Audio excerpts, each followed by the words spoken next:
SIR এ এখনো পর্যন্ত 60 লক্ষেরও বেশি নথি নিষ্পত্তি বাকি রয়েছে।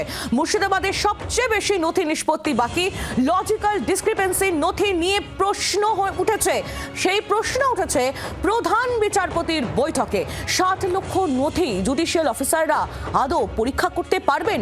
এই প্রশ্ন নিয়ে চলে যাবো অর্কদীপ্তর কাছে। আমাদের প্রতিনিধি অর্কদীপ্ত মুখোপাধ্যায় একেবারে সরাসরি রয়েছেন আমাদের সঙ্গে। অর্কদীপ্ত, পাহাড় প্রমাণ কাজ এখনো পর্যন্ত বাকি, 60 লক্ষেরও বেশি নথি নিষ্পত্তি এত দ্রুত সম্ভব, সেই প্রশ্ন তো উঠছে। অবশ্যই সেই প্রশ্ন উঠছে এবং খুব লেজিটিমেট প্রশ্ন। দেখো 28 তারিখে যে তালিকা বেরোচ্ছে সেই তালিকার বাইরে 60 লক্ষ নথি এই বিচারপতিরা বা জুডিশিয়াল অফিসার যারা নিয়োজিত হয়েছেন তাদেরকে নিষ্পত্তি করতে হবে এবং তার জন্য কিন্তু যথেষ্ট সময় লাগবে।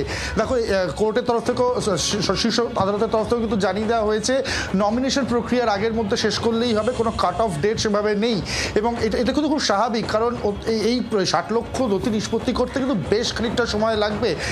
এবং সবচেয়ে যেটা বড় কথা হচ্ছে, যদি এই 60 লক্ষের মধ্যে কিছু কয়েক লক্ষ ধরে নাও নিষ্পত্তি করা গেল না সময়ের মধ্যে, যাদের নিষ্পত্তি করা যাবে না তারা কিন্তু ভোট প্রক্রিয়ায় অংশগ্রহণ করতে পারবেন না, তাদের নিষ্পত্তি হবে বা তারা ভোটার তালিকায় আসতে পারবেন ভোটের পর।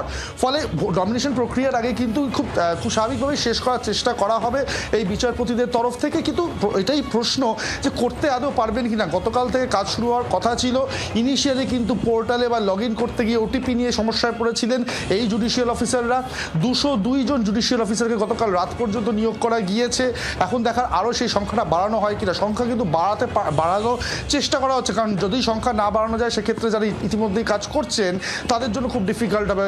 যেটা জানা যাচ্ছে এই মুহূর্তে পোর্টাল খুব স্মুথলি ফাংশন করছে, কাজ শুরু হয়ে গিয়েছে যুদ্ধকালীন তৎপরতায়, কিন্তু তারপরেও সময় সাপেক্ষ এই পুরো বিষয়টায়। এবং সংখ্যাটা যেহেতু 60 লক্ষ এবং কাজটা যেহেতু অত্যন্ত গুরুত্বপূর্ণ বিধানসভা নির্বাচনের পরিপ্রেক্ষিতে, তাই জন্য অত্যন্ত সাবধানে কাজ করতে হবে।